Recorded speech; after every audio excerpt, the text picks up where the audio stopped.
이렇게 모신 적이 없기 때문에 보통은 크게 한 몇 가지로 모시는데 두 손 들어 환영하는 거, 그리고 박수로 환영하는 거, 그리고 할렐루야로 환영하는 거가 있는데 뭘 하시겠습니까? 할렐루야로 환영을 해보도록 할까요? 자, 세 가지 한꺼번에 하셔도 좋고요. 우리 성사님 맞이합니다. 할렐루야.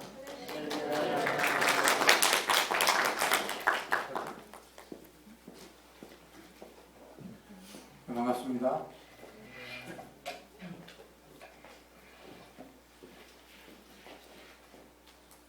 오늘 요한복음 15장 1절에서 8절 말씀을 가지고 한 몸 되기라는 말씀으로 제목으로 함께 나눴으면 합니다. 요한복음 15장 1절부터 8절까지 같이 읽도록 하겠습니다.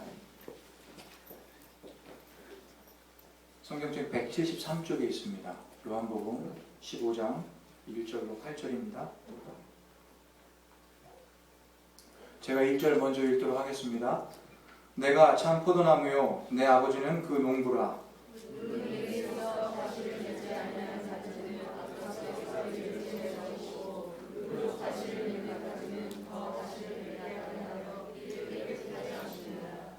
너희는 내가 일러준 말로 이미 깨끗하였으니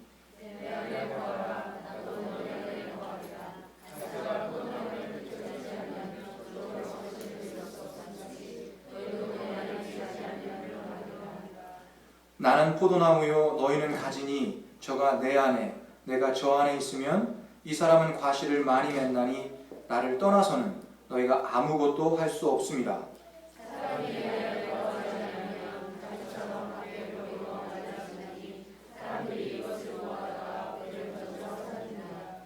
너희가 내 안에 거하고 내 말이 너희 안에 거하면 무엇이든지 원하는 대로 구하라. 그리하면 이루리라.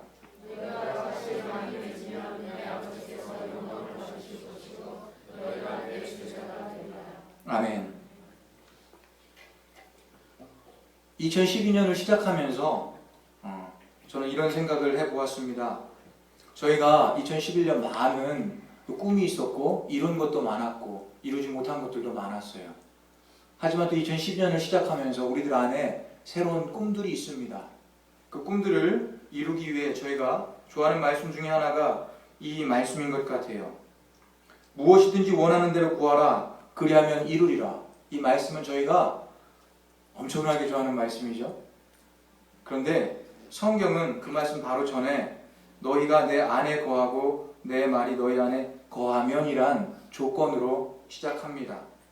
오늘 저는 그 부분에 좀 더 포커스를 맞춰서 여러분들하고 2012년 저희가 어떤 마음 자세를 가지고 살아야 될지에 대해서 같이 나누고자 원합니다. 이 15장 말씀 1절부터 8절까지 읽었는데요. 그 중에 지금 열매라는 말이 6번이 나옵니다. 과실이라고 적혀 있고요. 또 다른 성경 번역에는 열매라고 쓰여 있는데 6번뿐만이 아니라 만약에 7절에 있는 그리하면 이루리라 라는 말씀까지도 열매로 본다면 대략 7번 정도의 열매라는 말씀이 이 짧은 구절 속에 다 들어있어요. 그만큼 하나님은, 예수님은 우리가 열매 맺는 삶을 살기를 원하신다는 것 분명해요. 저희가 그래서 열매 맺는 삶을 살아야 하고 저희가 12년을 시작하면서 마음속에 열매에 대한 사모함이 있어야 합니다. 하지만 저희가 그 열매를 이루기 위해서 무엇을 해야 되는가? 그것이 전 아주 중요하다. 그 원인, 그 결과보다 그 동기가 더 중요하고 그것을 이뤄내는 근거가 중요하다 생각해서 그것에 대해 더 나누고자 원합니다. 요한복음 15장 저희가 지금 나누는 말씀이 어떤 셋ting 가운데 있나를 한번 보기를 원하는데 요한복음 11장에서부터 한 16장까지 이렇게 한번 나눠봤으면 좋겠어요. 요한복음 11장에서는 드디어 예수님의 사역에 대해서 사람들이, 많은 유대인들이 반감을 품기 시작하고 죽여야 되겠다 라고 11장에서 시작하면서 12장에 오니까 마리아가 향유 옥합을 깨뜨려 예수님의 발을 씻음으로 인해서 예수님의 장사진에 제사를 이렇게 죽음을 준비를 해요. 그리고 나서 곧바로 하나님의 예수님이 그 예루살렘 입성이 있고 예수님 자신의 입으로 내가 메시아다라고 말씀을 하십니다. 13장에 들어가면 예수님이 제자들과 더불어 세족식을 행하시며 또 그분의 떠나심을 제자들과 준비를 해요. 그리고 나서 예수님은 유다가 나를 팔을 거다. 그리고 베드로가 나를 3번 부인할 거다라는 말씀으로 그 예언을 계속 진행하고요. 14장에 들어와서는 자기가 그럴 거라는 것에 대한 두려움을 갖고 있을 제자들 위로하는 말씀으로 위로를 하십니다. 근데 14장을 보면 10절에 이렇게 써 있어요. 내가 아버지 안에 거하고 아버지는 내 안에 계신 것을 내가 믿지 아니하느냐라고 하면서 지금 두려움에 떨어야 할 제자들에게 예수님과 하나님이 한 몸이다 라고 말씀을 하시고 16절에 이어서 내가 아버지께 구하겠으니 그가 또 다른 보혜사를 너희에게 주사 영원토록 너희와 함께 있게 하리니 라고 이야기하면서 아버지와 나 예수님의 연합뿐만이 아니라 거기에 성령님을 소개하며 그 성령님이 영원토록 너희와 함께 할 거다 라는 이야기를 해주고 17절에 이어서 그는 진리의 영이라 세상은 능히 그를 받지 못하나니 이는 그를 보지도 못하고 알지도 못함이라 그러나 너희는 그를 아나니 그는 너희와 함께 거하심이요 또 너희 속에 계시겠음이라 라고 이야기하면서 성령님과 우리를 또다시 하나로 이렇게 묶어줍니다. 그러면서 20절에는 마지막으로 하나를 전체로 묶어요. 어떻게 묶냐면 그날에는 내가 예수님이 하나님 아버지 안에 그리고 너희가 내 예수 안에 내가 너희 안에 라고 이야기하면서 다 같이 하나됨을 이야기해요. 나와 예수님이 하나 되고 그 나와 예수님이 된 그 예수님이 다시 하나님과 하나됨으로 모두가 하나 된다 라는 말씀으로 14절의 말씀을 끝맺히면서 15절로 넘어가요. 15절에서 저희가 지금 나눈 포도나무 비유를 이야기하고 16장으로 가서 이제 마지막으로 콕 찍어주는 말씀이 7절에 있는 말씀입니다. 그러나 내가 너희에게 실상을 말하노니 내가 떠나가는 것이 너희에게 유익이라 내가 떠나가지 아니하면 보혜사가 너희에게로 오시지 아니할 것이요 가면 내가 그를 너희에게로 보내리니. 지금 15장에 그 예수님이 말씀하신 포도나무 가지의 비유를 말씀하시면서 14장과 16장 그 샌드위치 그 양쪽에 예수님이 성령님에 대한 말씀을 하세요. 이 말씀을 하면서 이런 생각을 했습니다. 왜 예수님은 구원을 이루시고 우리를 떠나셔야만 했는가? 우리가 구원을 하면 하나님과 관계를 회복하는 거잖아요. 그렇죠? 관계가 회복되었고 우리에게는 이제 더 이상 죽음의 세력이 엄습하지 못한다 그러면 예수님이 굳이 떠날 필요가 없어요. 같이 계셔도 될 것 같아요. 제가 보는 선에서는. 그런데 왜 예수님 꼭 떠나셔야만 했을까요? 그리고 예수님의 이름은 임마누엘, 하나님이 너희와 함께 계시다, 함께 하심을 위해서 오셨는데 굳이 왜 세퍼레이트 되려고 하실까요? 그것이 바로 제가 오늘 여러분들과 나누고자 하는 말씀이에요. 15장을 지금 나누는 말씀 15장을 저희가 보면 몇 가지로 나눌 수가 있는데 3절에는 이렇게 이야기하고 있습니다. 너희는 내가 일러준 말로 이미 깨끗하여졌으니 깨끗하다는 거예요. 하지만 그것으로 끝이 아니라 너희가 내 안에 거하라. 나도 너희 안에 거할 거다. 깨끗함을 지나 같이 거함. 하나됨을 이야기하고요. 그러면 그것이 안 될 경우에 어떻게 되느냐? 나를 떠나서는 너희가 아무것도 할 수 없다. 그 상태를 뭐라고 그러냐면 가지처럼 밖에 버려져 마르나니 라고 하면서 드라이된 우리의 상태를 이야기합니다. 예수님께서 깨끗해졌다는 말씀은 우리가 아는 개념으로 이야기하면 구원이에요. 이미 여러분은 구원받았습니다. 깨끗합니다. 하지만 그것에서 멈춰 있어서는 안 됩니다. 구원은 이미 이루어졌습니다. 내가 여러분들과 함께 합니다. 하지만 내가 여러분과 함께 함만으로는 전부가 아닙니다.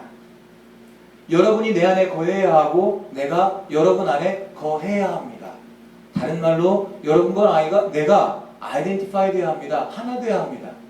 그렇지 아니하면 여러분들이 설령 깨끗해졌다 할지라도 3절 말씀대로, 하지만 4절의 말씀 함께함을 이루지 못하면 6절의 말씀처럼 5절의 말씀처럼 여러분들은 아무것도 할 수 없습니다. 6절에 가서 마른 상태입니다. 그래서 여러분들은 내 안에 거해 있어야 됩니다 라고 이야기하시면서 거함을 그 포도나무 본체와 가지로 얘기하는 거예요. 이건 어떻게 보면 똑같은 거예요. 하나예요. 여러분들이 2012년 열매 맺는 삶을 살기를 원하시죠. 기가 막힌 열매들을 맺기를 소원합니다. 하지만 그 열매 맺는 것의 근거는 어디에 있냐면 내가 열심히 일하면 아니에요. 내 안에 어떤 능력이 조금 있고 탤런트 있으면 아니에요. 내가 예수님에게 접붙여 있지 아니하면, 내가 예수님과 아이덴티파이 되지 아니하면 그건 나띵이라는 얘기예요. 이걸 보면서 제가 여러분들하고 나눌 말씀이, 그럼 하나님이 성경 전체에 이 이야기를 하고 있느냐, 하나됨에 대해서 이야기하고 있느냐, 조금 더 장난스럽게 이야기하자면 구원만으로 하나님이 모든 것을 끝내놓고 계셨느냐, 아니면 구원을 지나 하나됨, 아이덴티파이, 지금 우리가 말하는 것처럼 깨끗함을 지나 내 안에 거하고 내가 너희 안에 하는 그것을 원하고 계신가? 성경을 살펴보니까 성경이 그렇게 이야기하고 있어요. 그걸 두 가지로 제가 여러분들하고 이야기하고 싶습니다. 첫 번째는 생기에 대한 말씀이고, 두 번째는 결혼에 대한 말씀으로 그 두 주제가 어떻게 흐르고 있는가. 생기, 성령에 대한 부분도 창세기부터 쭉 흘러와요. 신약 끝까지. 그리고 결혼의 개념도 창세기 시작부터 끝까지 가요. 그것이 바로 예수님이 오늘 15장 말씀, 요한복음 15장에서 말씀하신 그 말씀과 동일하다라는 것을 바라보면서 확증하고 싶어 이렇게 말씀을 나눕니다. 창세기 2장 7절에 보니까 여호와 하나님이 땅의 흙으로 사람을 지으시고 생기를 그 코에 불어넣으시니 사람이 생명이 된지라. 여러분들 아시겠지만 하나님이 사람을 만든 재료와 방법과 동물을 만든 방법은 동일해요. 흙을 취해서 폼하고 만들어 놓은 게 동물이고요, 흙으로 다시 빚어서 만들어 놓은 게 사람이에요. 그러면 똑같은 조건 하에 지금 생기가 들어오기 이전을 이야기합니다. 그렇다면 동물들은 생기가 들어오지 않았지만 움직이고 먹고 살았어요. 그렇다면 제 생각에는 분명히 하나님이 만들어 놓은 그 사람도 생기가 없지만 분명히 살았을 거예요. 그런데 하나님은 뭐라 그러냐면 그 생기를 그 움직이고 살아있는 사람에게 집어넣으니까 그 사람이 생명이 되었다라고 이야기해요. 살아있는 사람한테 너희가 또 살아날 거다라고 이야기를 하시는데, 그 사람에게 조금 이따 또 무슨 말씀을 하시냐면 너희가 선악을 하는 나무를 먹을 땐 정령 죽으리라. 그렇죠? 죽는데요. 근데 죽은 다음에도 아담과 하와는 계속 걸어다니고 삶을 살아가죠. 그죠?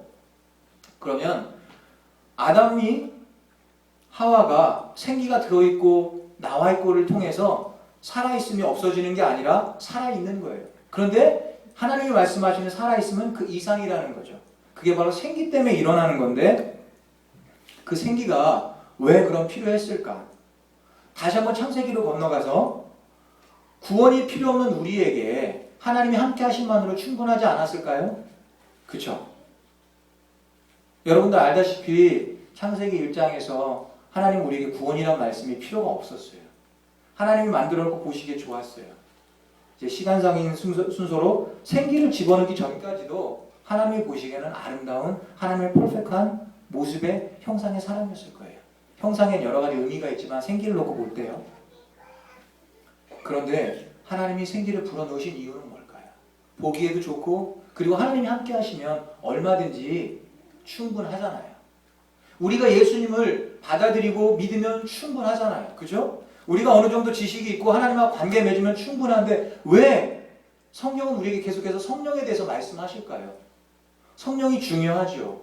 물론 중요합니다. 근데 그것만으로 중요한 게 끝내지는 게 아니에요. 진짜 중요한 건 연합 하나됨이에요. 성령님과. 왜 그걸까요?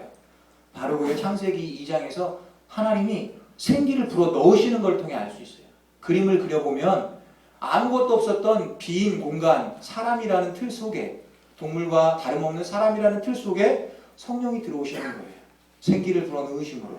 이것과 지금 우리가 예수님을 알지만 아직 무엇인가 부족한 우리의 안에, 구원은 받았지만 우리 스스로 뭐를 할 수 없는 우리 안에 성령님이 들어오시는 것과 똑같아요. 그래서 고린도전서 3장 16절에는 어떻게 말씀하시냐면 너희는 너희가 하나님의 성전인 것과 하나님의 성령이 너희 안에 계시는 것을 알지 못하느냐라고 말씀하시면서 성령님이 오신 이유가 아까 요한복음 16장에서 말씀하신 것처럼 성령님이 오신 이유가 너희랑 영원히 함께하고 싶은 건데 그 영원히 함께하는 그 모양이 뭐냐면 너희가 성전됨으로 이루어진다. 성전은 무엇이었죠? 어떤 한 공간 안에 하나님이 임재하시는 거예요. 임재하신 그 자리가 하나님이 계신 곳이에요. 그래서 하나님을 만나고 싶으면 사람들이 성전에 왔어야 해요. 그죠? 회막으로 사람들이 모였어야 돼요. 그곳으로 내가 동물을 끌고 와서 하나님께 제사를 드렸어야 돼요. 그리고 역대기에서도 성전을 봉헌하면서 솔로몬 당시에 하나님이 뭐라고 그러죠? 이곳을 향해 기도하면 이곳을 와서 이곳에 하나님을 만나면 하나님이 너희들을 보살펴 주겠다. 가야 되는 거예요. 그곳이 하나님이 계신 곳이에요. 그러면 우리는 가야만 했어요. 다른 말로 표현하고자 하는 건 제가 왜 이렇게 표현을 하냐면 예수님, 하나님과 우리는 그 당시에 하나가 아니었어요. 옆에 계셨어요. 우리는 갔어야만 돼요. 그런데 지금 성령님이 오셔야만 하는 이유, 예수님이 떠나셔야만 하는 이유가 뭐냐면 그 성전을 또다시 만들어주는 게 아니라 그래서 그곳에 가서 함께 그냥 생활하는 것이 아니라 성전을 우리의 몸에 넣어줌으로 인해서 우리와 하나님이 하나 되는 거예요. 그래서 내가 성전을 너희 안에 두고 내가 그 안에 들어가겠다는 거예요. 2장 7절에 생기가 그 안에 들어가는 것처럼 하나님이 들어가고 싶어 하는 거예요. 그게 창세기 2장부터 하나님이 꿈꾸던 세상의 시작이었는데 그게 깨져버렸어요. 그래서 지금 하나님은 너희가 성전이라 말씀하시면서 들어가고 싶어 하시는 거예요. 하나 되고 싶어 하시는 거예요. 얼마나 하나님이 우리랑 같이 하고 싶어 하시나. 그냥 같이 하고 싶어 하는 말 표현이 참 힘들어요. 같이 하고 싶어 하시나 밖에 못 하잖아요. 저도 항상 그게 버릇이나. 하지만 같이 하고 싶은 그걸 떠나는 거예요. 왜 결혼하죠? 낮에 만나서 손 붙잡고 그냥 지내면 되는데. 그죠? 그냥 같이 있고 싶은 거예요. 그리고 하나가 되고 싶은 거예요. 결혼에 대해서 성경이 창세기 2장부터 시작하고 있는 거는 저는 놀랍지 않다라고 봅니다. 창세기 2장 20절에서 25절을 보면 아담을 재워놓고 다시 하와를 만들어내며 둘이 만나는 장면이 나오잖아요.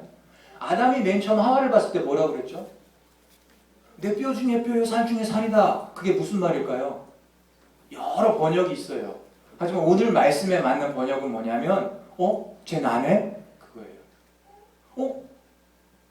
너 안에 나 있네? 큰일 날 뻔했죠?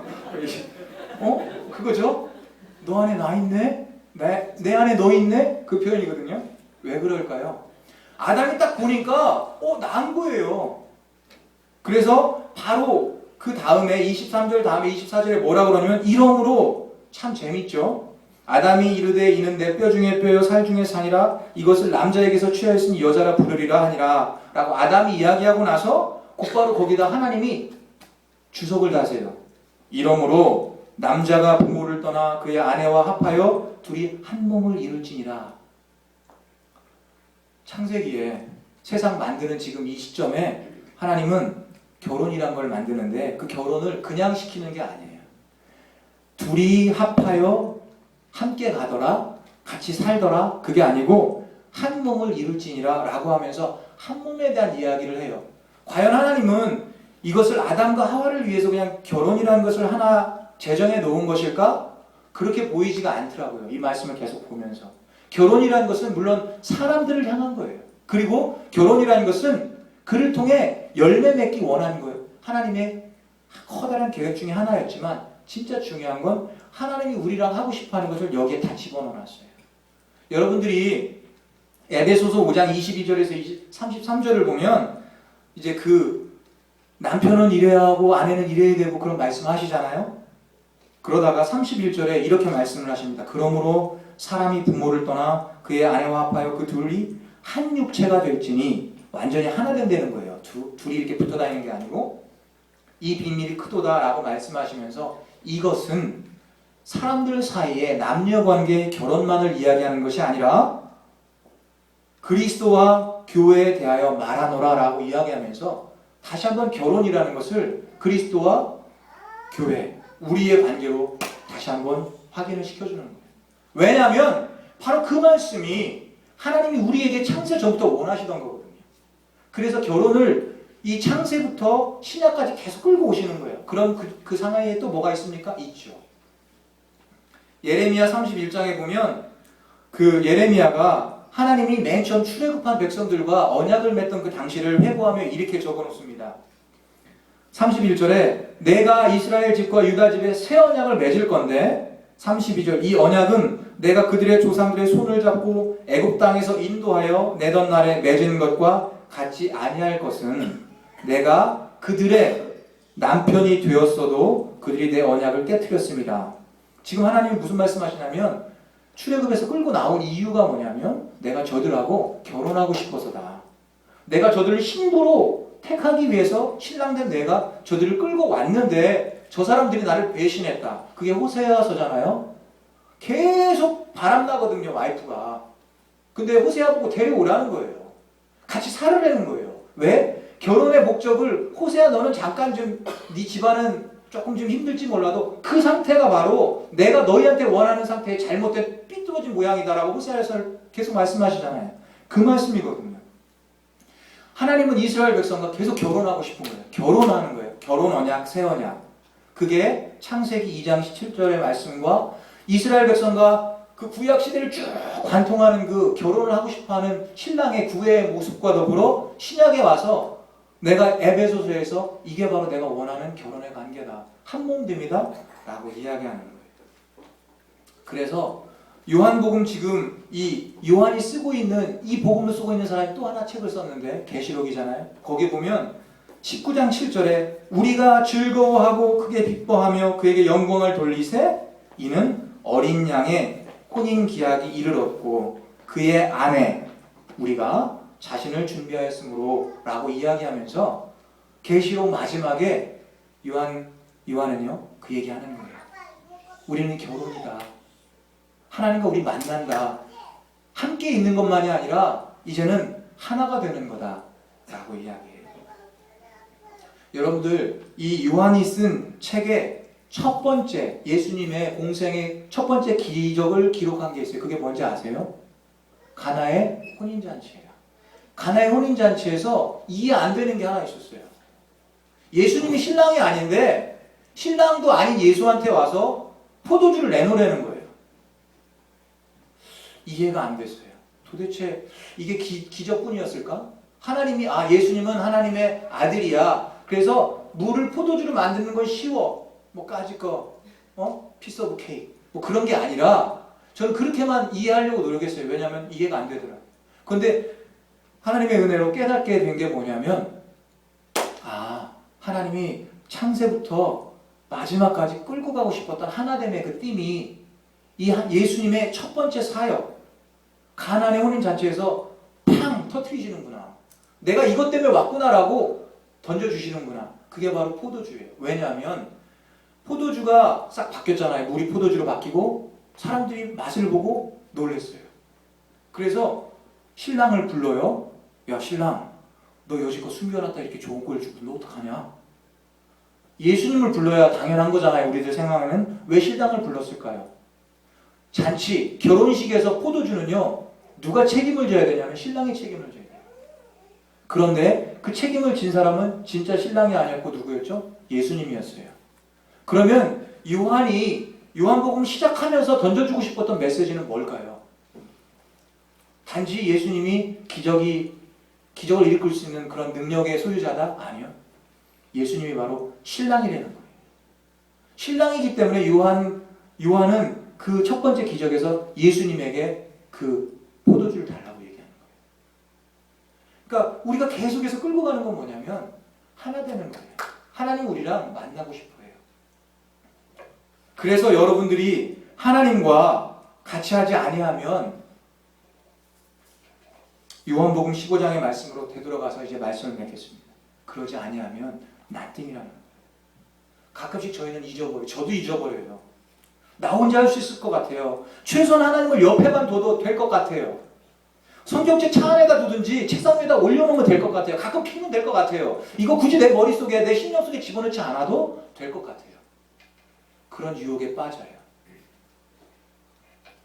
하나님이 왜 흙으로 사람을 만들어 놓고 그 코에 생기를 불어 넣었을까요? 흙이 뭐 할 수 있겠어요? 흙은 nothing이에요. 하나님 말씀하세요. 너희는 nothing이다. 그런데 내가 너희 안에 들어가서 한 몸을 이뤘을 때야 비로소 너희는 something이 된다.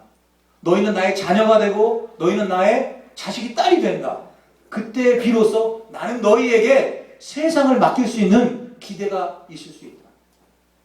그런데 너희가 생기를 버려버리고 소위 내가 너와 하나 되는 것을 거부해버리면 너는 nothing이다. 그래서 뭐라 그러죠? 너는 흙으로 돌아가라. 그러는 거예요.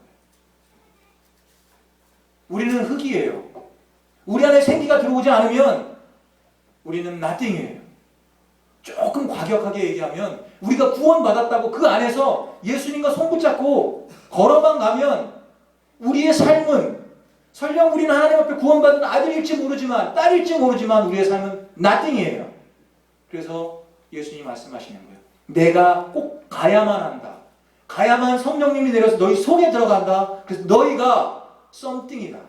너희가 나의 자녀로서 살아갈 수 있다. 라고 말씀하시는 거예요. 에스겔서 37장 말씀으로 마치겠습니다. 좀 전에 그랬죠.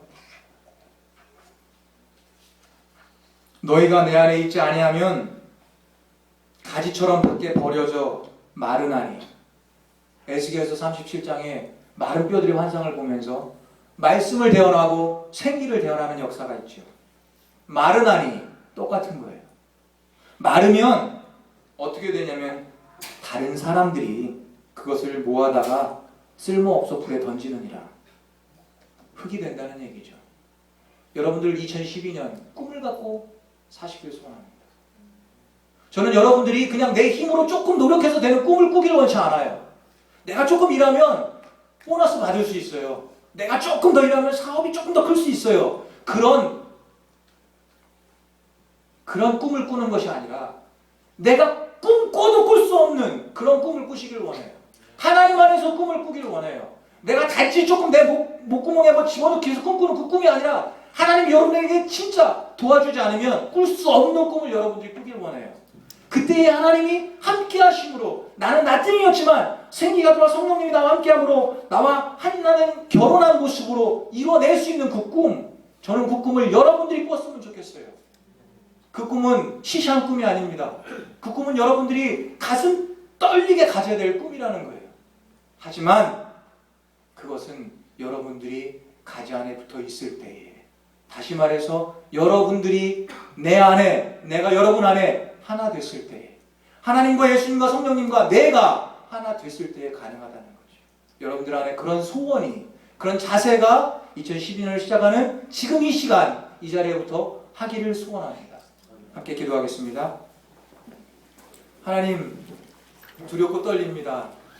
이 말씀을 함께 나눌 저희나 받을 저희나 다 약하고 부족하여 할 수 없지만 감히 하나님을 빗대어 저희가 꿈꾸어 봅니다.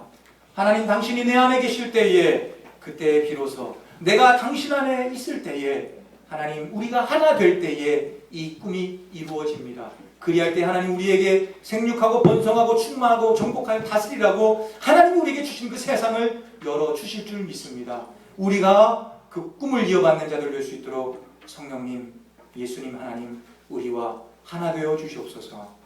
감사하며 예수님의 이름으로 기도합니다.